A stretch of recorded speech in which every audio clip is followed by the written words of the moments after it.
17 de julio de 1936. El ejército español se subleva en África para acabar con la República. Es el primer episodio de una larga y sangrienta guerra civil.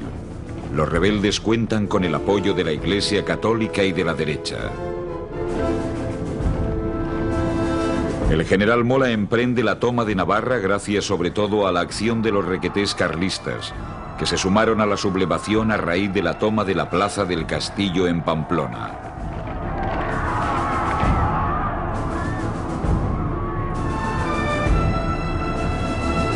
Al día siguiente, el general rebelde Camilo Alonso Vega consigue unir los cuarteles de Vitoria a la sublevación franquista. Las fuerzas del general Franco tienen más dificultades para imponerse y hacerse con el control de Guipúzcoa y Vizcaya.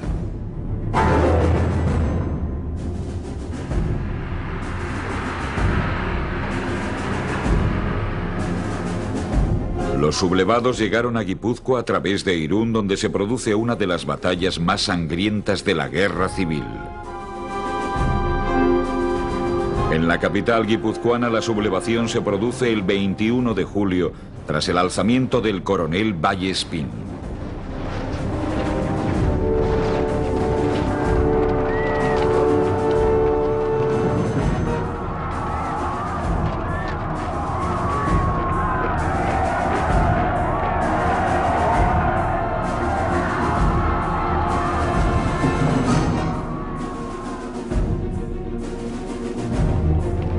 La caída de Guipúzcoa provoca la huida masiva de miles de refugiados al otro lado de la frontera y también a Vizcaya, que en el primer año de la guerra es el único reducto libre de la acción franquista.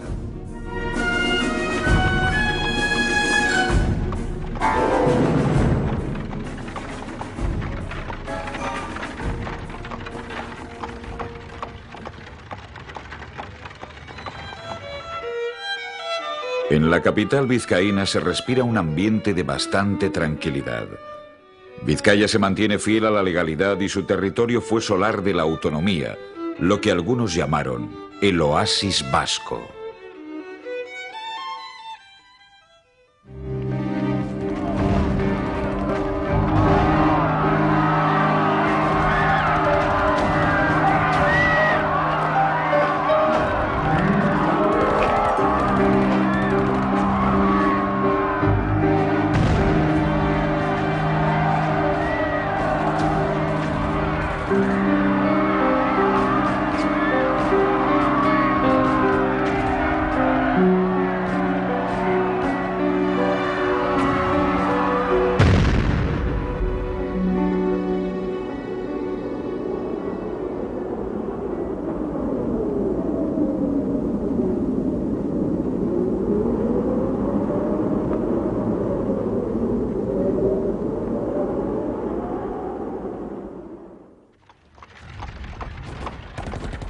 El triunfo faccioso en Guipúzcoa hacía presagiar una nueva ofensiva, cuyo principal objetivo era conquistar la rica e industriosa Vizcaya.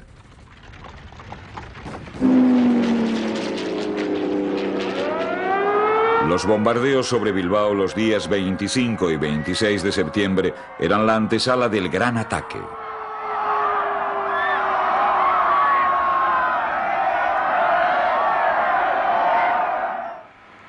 Sin embargo, ya en octubre, las fuerzas del general rebelde Mola son contenidas y rechazadas por las tropas vascas.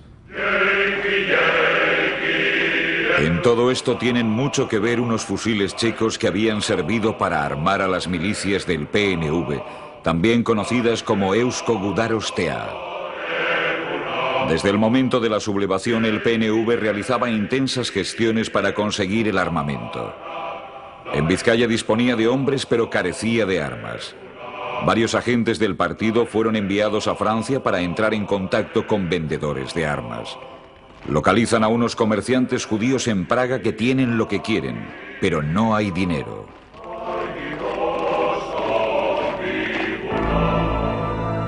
El Partido Nacionalista Vasco tenía conocimiento, por casualidad, de que poco antes de la sublevación había llegado al Banco de España en Bilbao un cargamento de oro.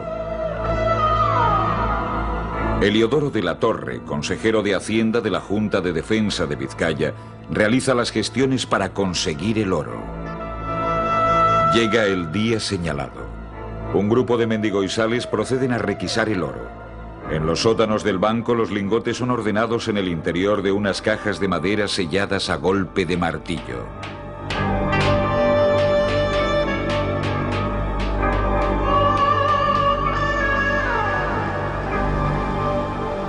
El destino de estas cajas, conteniendo el oro del Banco de España, era conocido tan solo por un puñado de hombres.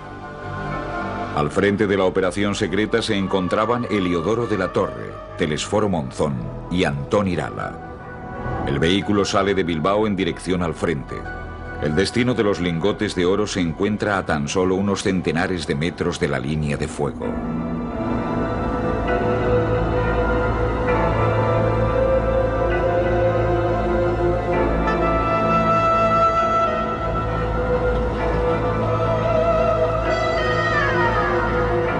En el puerto de Ondarroa les espera una pequeña flota de boniteras. El cargamento se reparte en 5 embarcaciones bajo el mando de los responsables máximos de la operación.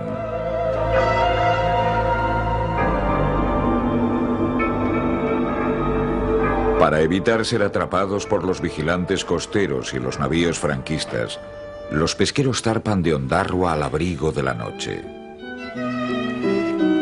La peligrosa travesía llegó a su destino en San Juan de Luz, mientras que los responsables políticos atracan en Socoa. La gestión en Bayona para la recepción del oro no resultó sencilla, pues los bancos se resistían por tratarse de dinero robado. Tras unas duras negociaciones, el banco francés Crédit Lyonnais, dirigido por Mesía Róspide, aceptó recoger el oro y normalizar la situación. Con el dinero en la mano, Telesforo Monzón viaja a Praga para firmar la compra de las armas, 5.000 fusiles y 6 millones de cartuchos. Las armas cruzaron la Alemania nazi en un vagón sellado hasta el puerto de Hamburgo, puerto de gran actividad pesquera y comercial.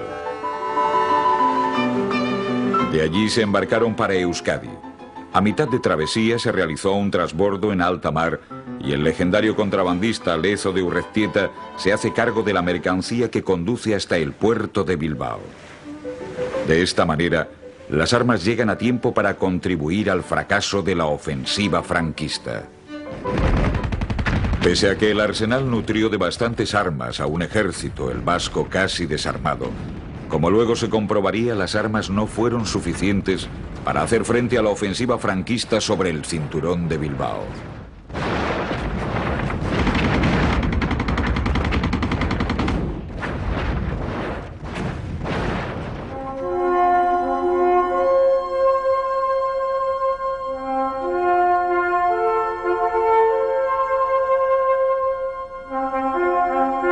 El frente quedó estabilizado en las localidades de Marquina y Durango, en la zona limítrofe entre Vizcaya y Guipúzcoa. Los combates más encarnizados se libraron entre los altos de Calamúa y el Inchorta, montes cercanos a Eibar.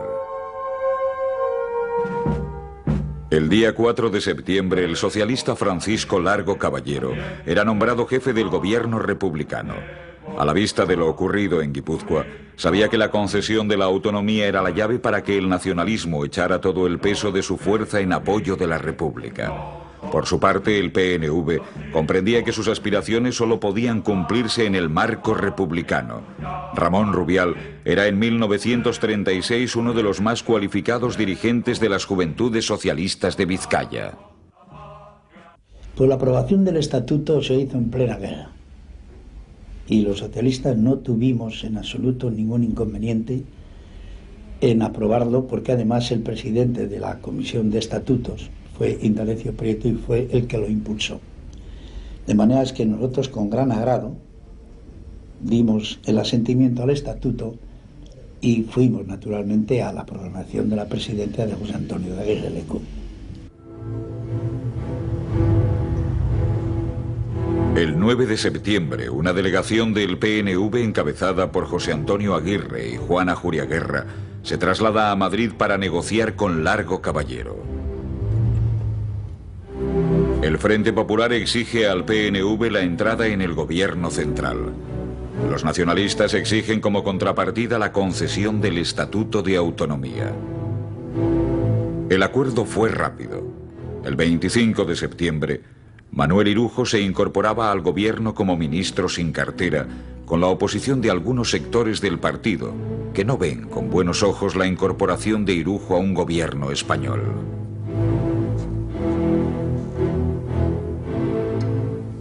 Una semana después se aprobaba el Estatuto de Autonomía Vasco. Fernando Carranza, un abogado nacionalista al que la guerra sorprende en Madrid preparando oposiciones, fue testigo excepcional de las negociaciones. Entonces yo no sé si por una organización propia del PNV, pero estaba encargado de las gestiones de la minoría un amigo mío, Jesús Lombana, a la vez, y ese fue el que nos encargaba a varios de los que estamos estudiando en Madrid, preparando más bien para oposiciones, ciertos trabajos técnicos, más que nada referentes a las enmiendas que se iban surgiendo del estatuto, en relación a si estaban o no estaban de acuerdo con la Constitución, o sea, de ese tipo de trabajo, dijéramos, técnico de derecho de lo que hacíamos nosotros.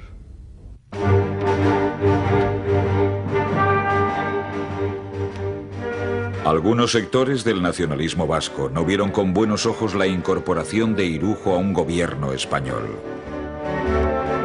Las críticas más duras proceden de algunos compañeros de primera hora del fundador del PNV, entre ellos su hermano, Luis de Arana Goiri.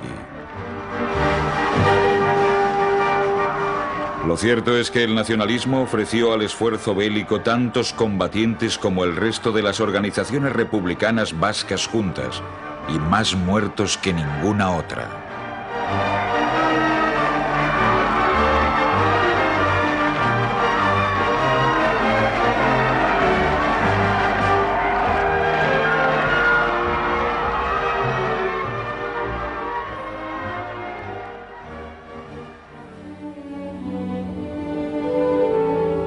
Aquel 1 de octubre de 1936, Bilbao estaba repleto de refugiados que deambulaban por la ciudad cargando con lo poco que habían podido salvar. A las 2 de la tarde, radioemisora bilbaína interrumpía su programación para difundir un mensaje del gobernador civil de Vizcaya, anunciando la aprobación del estatuto.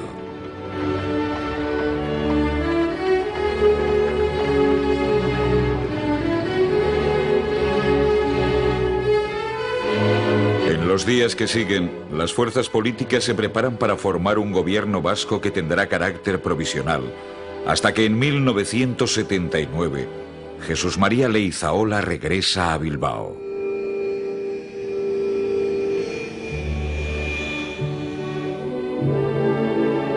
El acuerdo alcanzado en las Cortes establecía que el presidente del primer gobierno vasco sería un miembro del PNV. Nadie dudaba de que la presidencia recaería en José Antonio Aguirre Lecube, un joven abogado de 32 años, que había sido alcalde de Guecho. El bermeano Gonzalo Nardi, de Acción Nacionalista Vasca, es el único superviviente de aquel primer gobierno vasco y colaborador íntimo de Aguirre. José Antonio Aguirre nolako izan zen, hain ezaguna zen, danatakite zer izan zen. Ze gauza berri izango nukeni horretaz. Gizona buru argia zala, bihotz samurrekoa, abertzale muinetara bete-betean zeukala, eta gero baikorra, optimista izigarrizkoa zen, Ninuskotan ara bera ikustea etortatzen bajenteak urdurita, ilusiorik gabe eta esperantza guztiak galdurik, handik ateratzen ziren bizi-bizirik. Ze José Antonio hori zan, bai korra, bai eta bai, optimista, konfiantza izigarrizkoa zeukan. A las 4 de la tarde del 7 de octubre comenzaba el acto en la sala de plenos de la Casa de Juntas de Guernica, con el recuento de los votos de los concejales vascos. Por absoluta mayoría, Aguirre fue elegido presidente del gobierno provisional de Euskadi. Junto al árbol de las libertades vascas y delante de las autoridades republicanas, juraba su cargo con una fórmula que años después han mantenido los lehendakaris Carlos Garaycoechea y José Antonio Ardanza.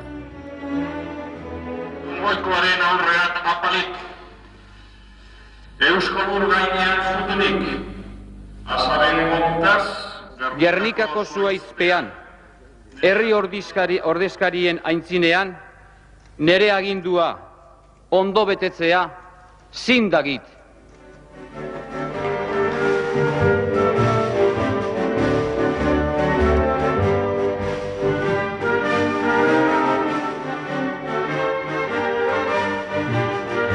Horas más tarde, el gobierno de Euskadi en pleno se trasladaba hasta Bilbao, donde las tropas del ejército regular y las milicias le rinden honores desfilando por la Gran Vía.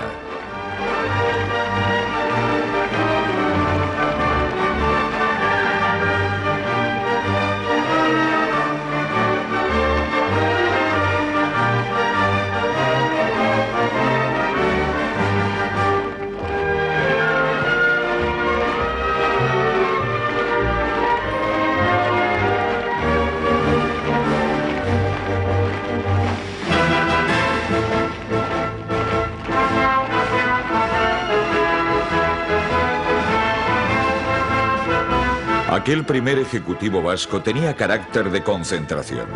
7 de los consejeros pertenecían al Frente Popular, de los cuales 3 correspondían al Partido Socialista Obrero Español.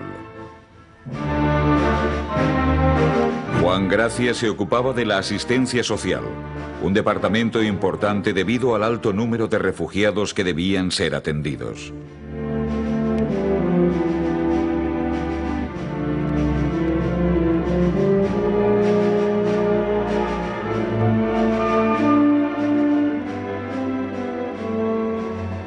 Juan de los Toyos estaba al frente del área de trabajo, y su tarea principal era mantener la actividad de los obreros y cubrir las necesidades de los desempleados, cada vez más, debido a la guerra.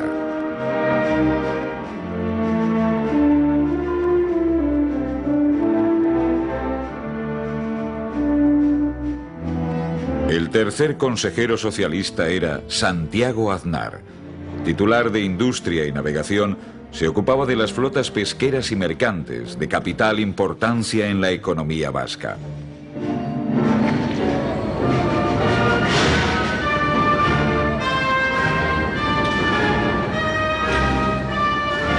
A él se debe el decreto que permitía que la Icurriña ondeara en la proa de los barcos de matrícula vasca.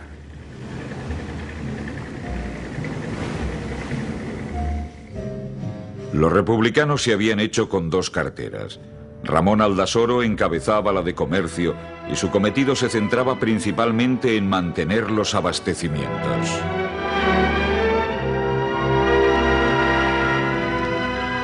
Su trabajo se vio muy limitado debido al bloqueo naval al que fue sometido Bilbao por los buques franquistas.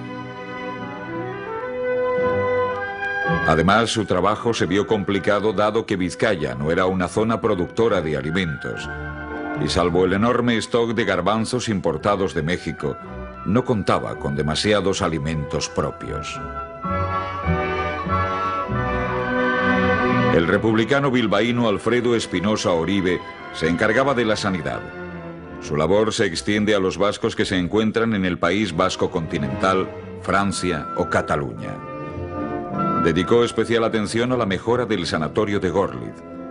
Sus ansias por estar presente donde más le necesitaban le llevaron a ser capturado por los franquistas cuando, debido a la traición de su piloto, su avión aterrizó en Zarautz. Fue fusilado en Vitoria un día más tarde. Los comunistas también tuvieron su representante en el gobierno de Aguirre al ser nombrado Juan Astigarrabía, consejero de Transportes. Su mayor preocupación era el ferrocarril, por aquel entonces, el medio de transporte más popular y eficaz para hacer frente a las contingencias de la guerra.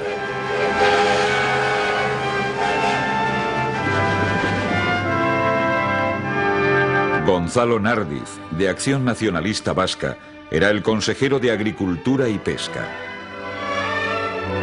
De él dependía algo tan vital como los suministros vegetales, frutas, carne, leche y pescado. Realizó una labor eficaz en el suministro de pienso entre los ganaderos vizcaínos para el mantenimiento y mejora de la cabaña vasca. Agrikulturan orduan arazorik handiena zan nia basartari laguntza nola ematen genion. Ze ganaduek eta etzeon jatekorik. Da areri heldu darazteko gauzak, eta gainera etzan aski, eta hori dala eta bialdo genuen zati batez ere da, Santander aldera, hango basketara.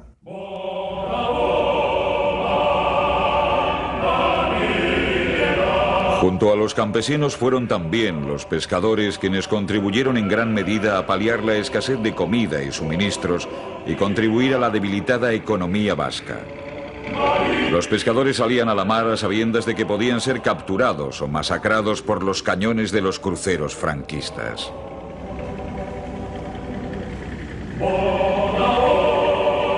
Aún así, seguían descargando anchoa, besugo y bonito en los puertos vizcaínos y guipuzcoanos. Por su arrojo y abnegado trabajo, los pescadores vascos fueron auténticos héroes anónimos de la guerra civil. El PNV era el partido mayoritario en el gobierno de Euskadi. Uno de los hombres más dinámicos e influyentes fue Heliodoro de la Torre. Empleado de banca y alcalde de Deusto, este nacionalista de Baracaldo fue designado titular de la cartera de Hacienda. Bajo su consentimiento, el gobierno vasco intervino la industria y la banca, controlada por los industriales y financieros vinculados al movimiento franquista. Ante la escasez de moneda, decreta la emisión de nuevos billetes de banco y de moneda fraccionaria, también conocida como heliodoros. La nueva peseta tenía el mismo valor que la que circulaba en el resto de España. Además de las monedas de 1 y 2 pesetas, fue puesta en circulación la serie de billetes que iba desde la de 5 pesetas hasta la de 1000 pesetas.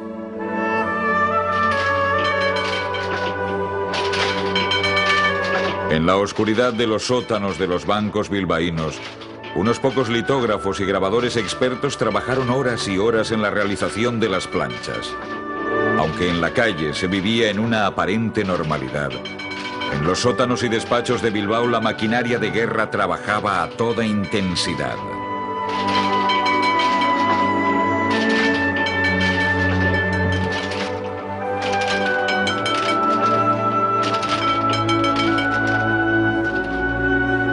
La temática de los billetes hacía referencia a motivos tradicionales vascos. Desde el pastor euskaldún con su perro o la Universidad de Oñate, hasta los remeros vascos a pie de muelle, el puente levadizo de Deusto o el baserritarra arando con la pareja de bueyes.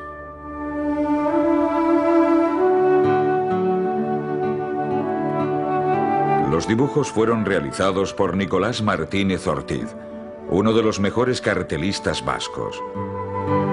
Los billetes estaban reforzados por las firmas de los directores de los principales bancos vascos y avalados por el Banco de España, que era la entidad que garantizaba la emisión.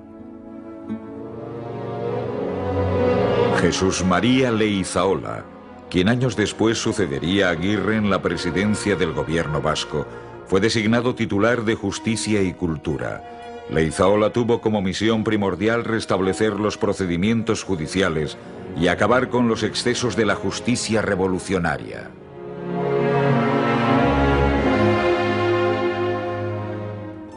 En el campo de la cultura, el nacionalista donostiarra consiguió poner en marcha un objetivo largamente perseguido: la creación de la Universidad Vasca, de la que comenzó a funcionar la Facultad de Medicina en el Hospital de Basurto. También destacó por el impulso dado a la enseñanza del euskara.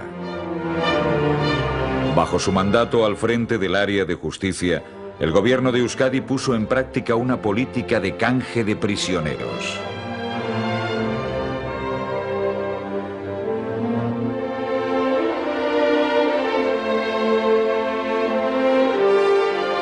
En los primeros momentos de la guerra se producen intercambios a través de la frontera francesa. Los alemanes tenían otro tratamiento. En estas imágenes, Leizaola participa en el canje por mar de un grupo de militares alemanes que tenían prioridad para este tipo de intercambio. Los pilotos alemanes que no consiguieron ser incluidos en el canje fueron fusilados. Telesforo Monzón se ocupó de la cartera de gobernación. Debido al estado de guerra, sus competencias en materia de orden público eran muy limitadas. El que fuera alcalde de Vergara disolvió la Guardia Civil y la Guardia de Asalto por sus vinculaciones con los sublevados. La ausencia de un cuerpo que se ocupara de mantener el orden le llevó a la creación de la Ertzaintza, un cuerpo de carácter civil pero que cubrió misiones de policía militar. El origen de la Ertzaintza data de mediados de octubre de 1936, fecha en la que Luis Ortúzar puso en marcha la Policía Internacional para prestar servicio en la zona internacional de las Arenas. Las nuevas necesidades en materia de seguridad derivadas de la situación bélica impulsaron la creación de la Ertzaintza, auténtica precursora de la actual Ertzaintza.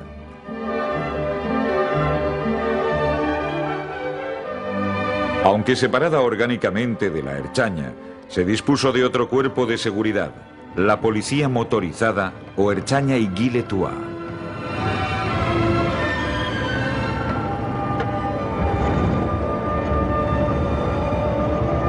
A diferencia de la Ertzaintza, actuaba en el frente de guerra como enlace.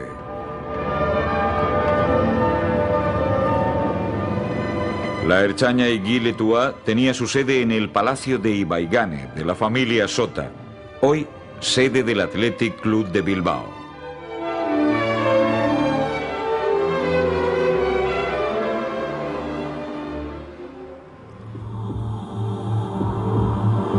La actuación de la Ertzaintza estuvo alejada de los excesos que por aquel entonces eran comunes en ambos bandos. Entre su cometido estaba mantener el orden público, aunque no siempre pudo aplacar los impulsos de venganza.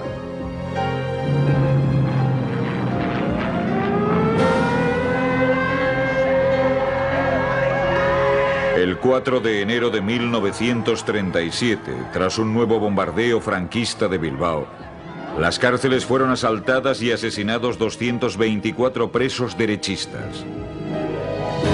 El sargento de la Ertzaintza, José Luis Zalbidea, fue testigo de aquellos sucesos. En la casilla estaban los del CNT y aquellos fueron los que asaltaron las cárceles. Eso lo puedo confirmar porque sé. Y entonces aquel pobre hombre que estaba en la muerte que le estaban apuntando, se me tiró a mí y no me soltaba. Y entonces cogieron los tíos y dicen, nada, si a ese no se separa, le matáis a él también. Me cago en. Y yo entonces le cogí, le di un empujón y le tiré y allí la fusilaron. Allí la fusilaron, delante mía. Por cierto que luego, nosotros nos reunimos en el cuartel y en vista de que sabíamos que habían sido ellos los que habían asaltado, nos fuimos a la casilla que tenían el cuartel allí para coger represalias contra ellos, pero no había nadie. No había nadie porque yo no sé si habían escapado o habían pensado que íbamos a vivir o les habían llamado. No había nadie allí. Pero aquello fue una barbaridad lo que hicieron allí. No había derecho a la gente matarle como le estaban matando allí, sacándoles de la cárcel allí, unos llorando, otros tirando, otros les cogieron, otros les pegando. Eso no había derecho. Eso el que es humano no lo consiente. Y yo por eso quería hacer un favor a aquel hombre que me pedía clemencia y no pude hacer nada por él, que allí mismo delante de mis narices le mataron. Además de la presidencia, Aguirre era el titular de defensa.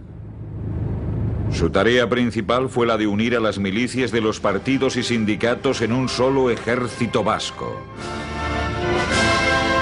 Ya para finales del 36, regulariza la militarización de las milicias creándose batallones de 750 hombres cada uno.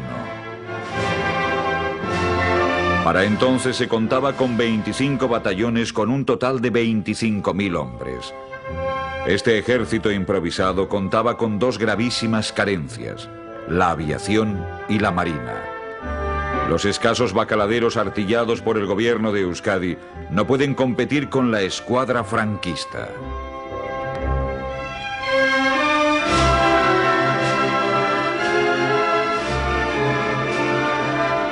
Una de las ideas más llamativas de Aguirre fue la construcción del Cinturón de Hierro de Bilbao.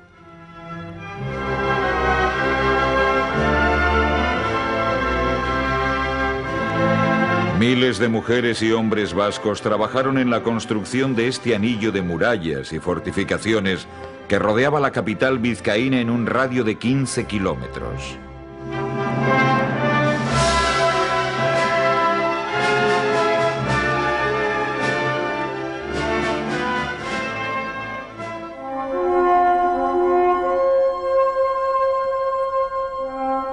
La línea comenzaba en Somorrostro y atravesaba varias poblaciones como Galdames, Miravalles, Larrabechu o Umbe y llegaba hasta las costas de Urduliz. Estaba formada por una red de trincheras cubiertas, refugios subterráneos, muros y nidos de ametralladora y había sido diseñada por el ingeniero Goicoechea. El cinturón de hierro era una faja. Una verdadera faja, no tenía puntos débiles por todos los lados.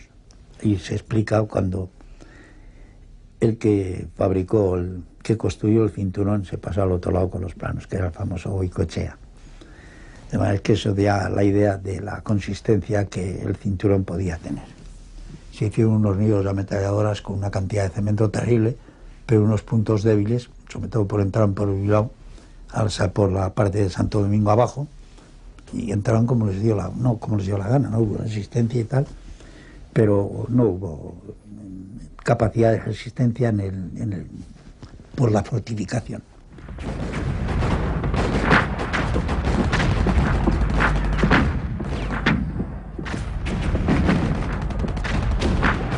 En los meses de octubre y noviembre de 1936, en un momento en que las tropas franquistas estaban concentradas en el ataque a Madrid y en la defensa de Oviedo, el mando republicano concibe un plan de ofensiva militar con un objetivo estratégico que involucra también al Ejército del Norte.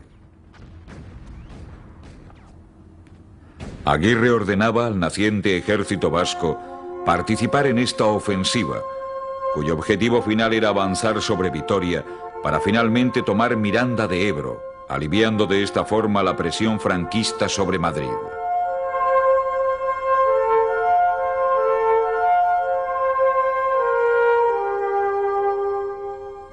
Villarreal era el primer paso hacia Miranda.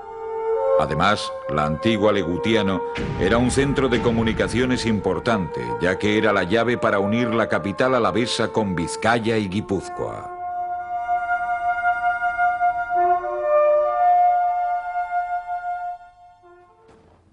El ataque diseñado por el capitán Ciutat, miembro del Partido Comunista y jefe de operaciones del Ejército Norte, comenzó el 30 de noviembre de 1936.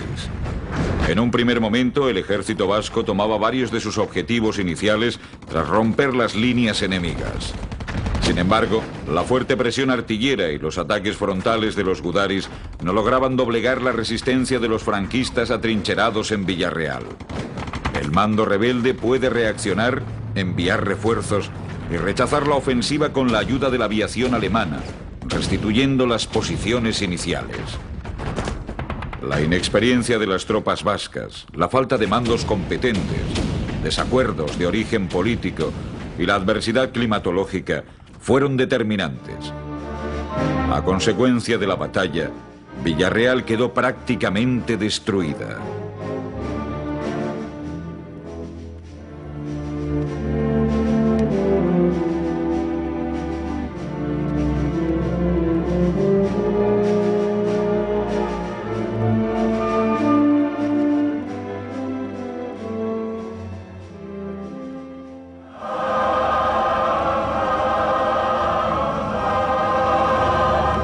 La Iglesia Católica apoya sin reservas la sublevación militar. Los obispos de Pamplona y Vitoria, monseñores Olaechea y Mújica, firmaban una pastoral conjunta en la que apoyaban el levantamiento militar como vía de defensa de la religión al tiempo que apelaban a la unidad de todos los vascos contra el comunismo.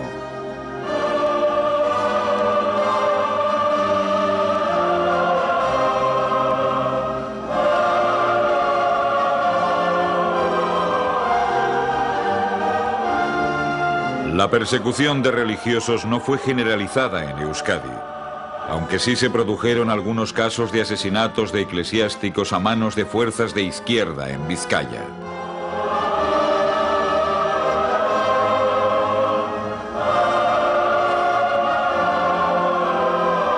El alineamiento del PNV y de no pocos sacerdotes católicos con la legalidad republicana levantó las iras de los rebeldes.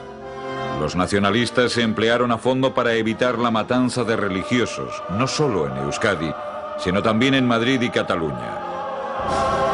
El gobierno de Euskadi, presidido por un católico practicante, garantizaba la libertad de culto. Una muestra de esto fue el entierro del padre Corta, jefe del cuerpo de capellanes de Euskadi, que falleció en el frente de Asturias. Tras la misa se celebró en su memoria una manifestación religiosa como nunca se había visto antes en Bilbao, y que los cronistas de la época lo contaron así. En los frentes de batalla del País Vasco y de Asturias, en las líneas de fuego, prodigando sus consuelos espirituales a los heridos, sin otra arma que la cruz, halló la muerte un humilde sacerdote vasco. En su espíritu se armonizó el amor a su tierra juntamente con las obligaciones de su sagrado ministerio.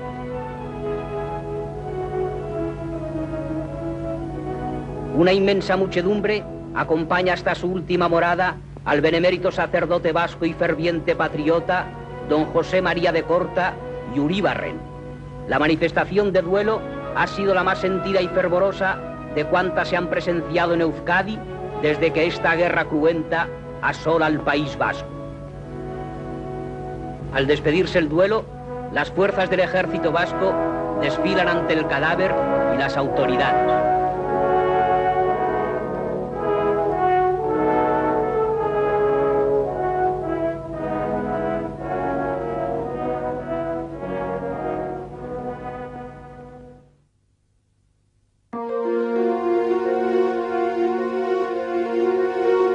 Mientras tanto, los franquistas fusilaron a 16 sacerdotes vascos, encarcelando y deportando a centenares. El obispo de Vitoria, Mateo Mújica, de simpatías monárquicas, protesta por estas muertes y más tarde tuvo que exiliarse. En la España de Franco, las celebraciones religiosas cobran un significado especial y son el preludio de lo que más tarde iba a ser llamado el nacionalcatolicismo. El fervor religioso también era compartido en Euskadi, y una muestra de ello son estas imágenes de la Semana Santa bilbaína en 1937.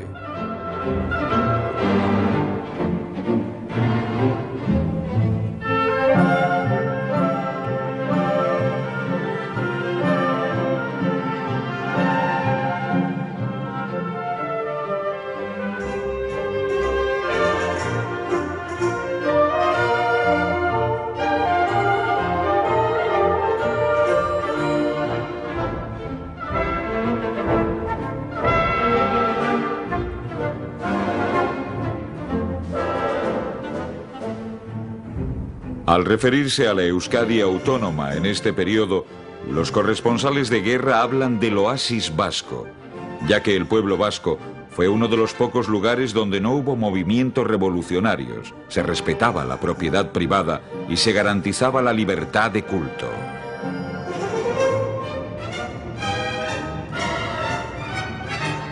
Las numerosas salas de cine de Bilbao funcionaban a pleno rendimiento, pues el celuloide era uno de los mejores remedios para combatir el picor de los estómagos faltos de alimento.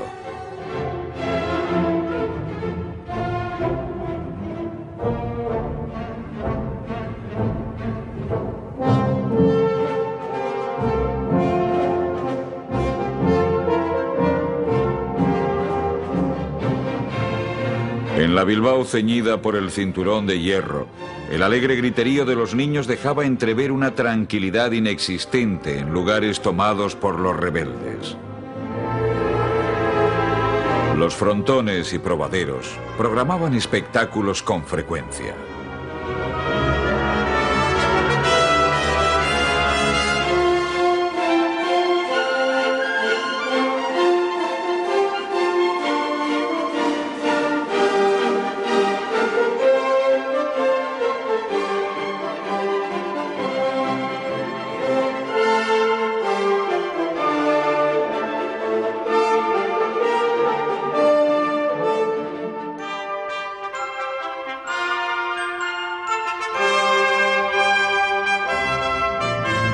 En San Mamés se celebraban partidos entre equipos formados por futbolistas profesionales para recaudar fondos pro Consomol, para ayudar a niños o para comprar aviones.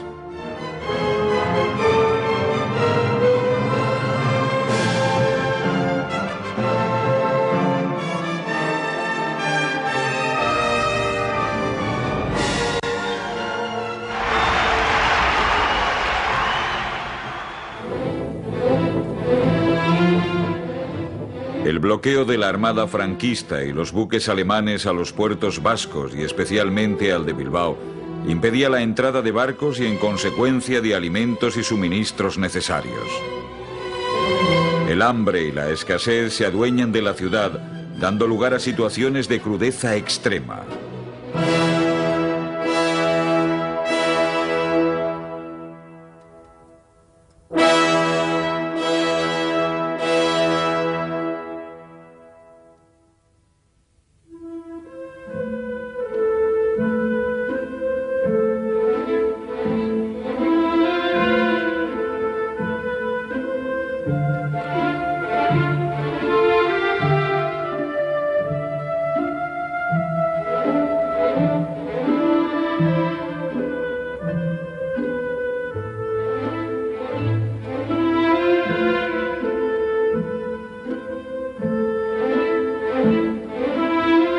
Tan solo unos pocos barcos franceses y británicos logran romper el cerco y abastecer de comida a la población.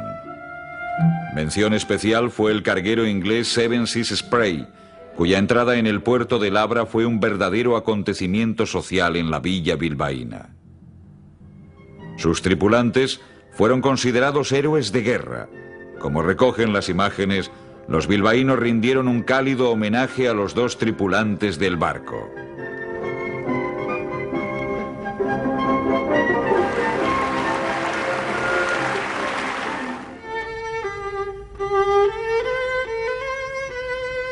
El gobierno vasco había creado una modesta fuerza naval denominada Marina Auxiliar de Euskadi. Sus principales unidades son bacaladeros y arrastreros del puerto de pasajes que, tras ser artillados, son dedicados a la protección de mercantes y pesqueros. Son pescadores, no marinos de guerra, que van a protagonizar una de las páginas más heroicas de la guerra civil, la batalla de Machichaco.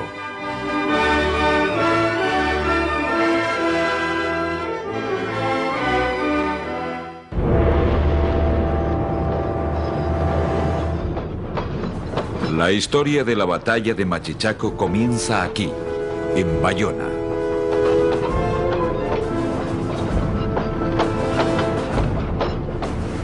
Un barco de vapor, el Galdames, parte desde aquí hacia Bilbao transportando pasajeros, maquinaria, documentación y la nueva moneda fraccionaria del gobierno de Euskadi.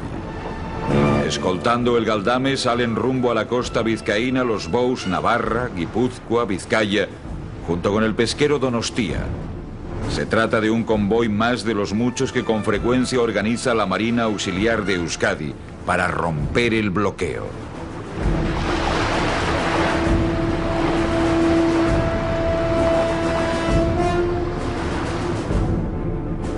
En el litoral vizcaíno todo estaba tranquilo. Incluso la mar parecía estar de su lado, y el convoy del gobierno vasco navegaba sin novedades. Al caer la noche, el Guipúzcoa y el Vizcaya pierden contacto con el resto del convoy, mientras los otros siguen escoltando al Galdames.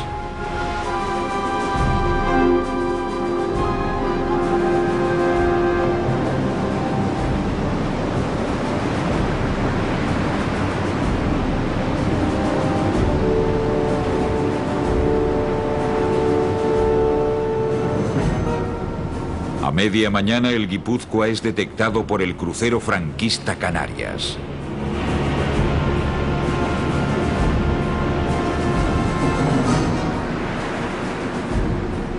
La situación previa al combate fue así. Mar adentro se encontraban el Galdames junto con el Navarra y el Donosti. En la costa, a la altura del cabo Machichaco, el Vizcaya y el Guipúzcoa navegan desorientados. Mientras tanto, el temible Canarias, que previamente había detenido al buque de bandera estoniana Jorbrook con armas para el gobierno de Euskadi, se encuentra muy cerca de ellos. Andrés Salegui, tripulante del Donostia, es uno de los supervivientes de aquella batalla. 60 años después relata desde el mismo Machichaco lo sucedido en aquel trágico episodio de la guerra civil en Euskadi. Kanarias lehenengo hasi zen Gipuzkoa eta Bizkaiarekin. Handik ordu bete inguru etorri zen Navarra da gureina. Galdamezek momentuatan altzeban berane bandera zurile. Da momentuatan Gipuzkoa eta Bizkaiak arekek erreman Letoniako barku bet armakin kendutzien, gu ez da bizen bitxartien zain edut hori, bermero eroben.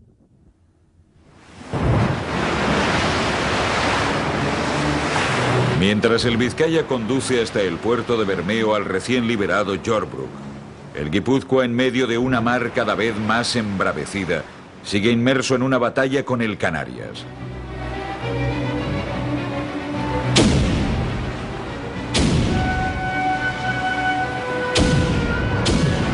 Finalmente es alcanzado por los cañones del crucero franquista. Envuelto en llamas, consigue entrar a duras penas en el Abra.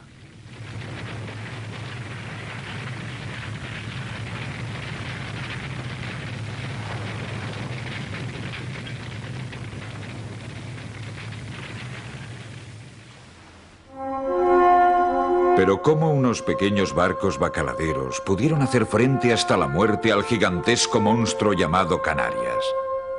Artillados con tan solo 2 cañones, uno en proa y otro en popa, y 2 ametralladoras en el puente de mando, eran tripulados por unos simples pescadores, convertidos en gudaris.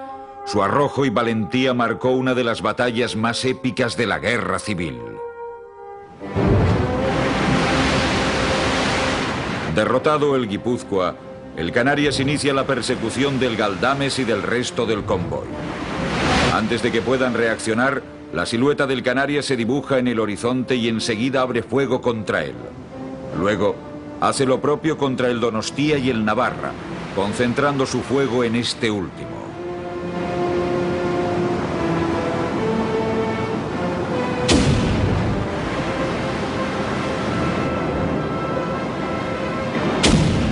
Durante más de 2 horas el Navarra sostiene un duro y desigual combate contra el buque franquista.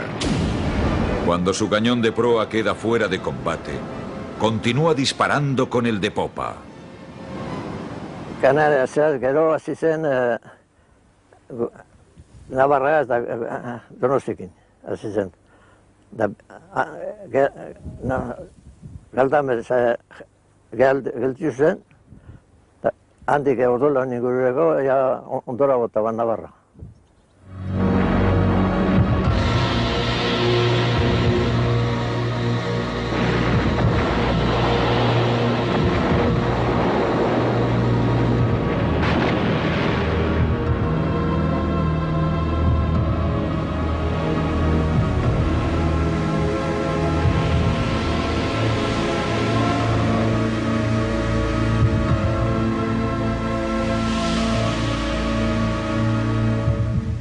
Handik orduan gure etor zen, bote batik izan duen, 8 bat gudariak datorla.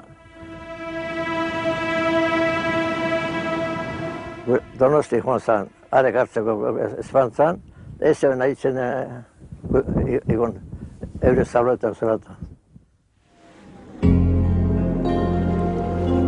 Andrés Salegui y el resto de sus compañeros del Donostia lograron salir con vida de aquel infierno. Pero en el fondo de las aguas de Machichaco permanecen los restos y el recuerdo de quienes entregaron su vida por Euskadi.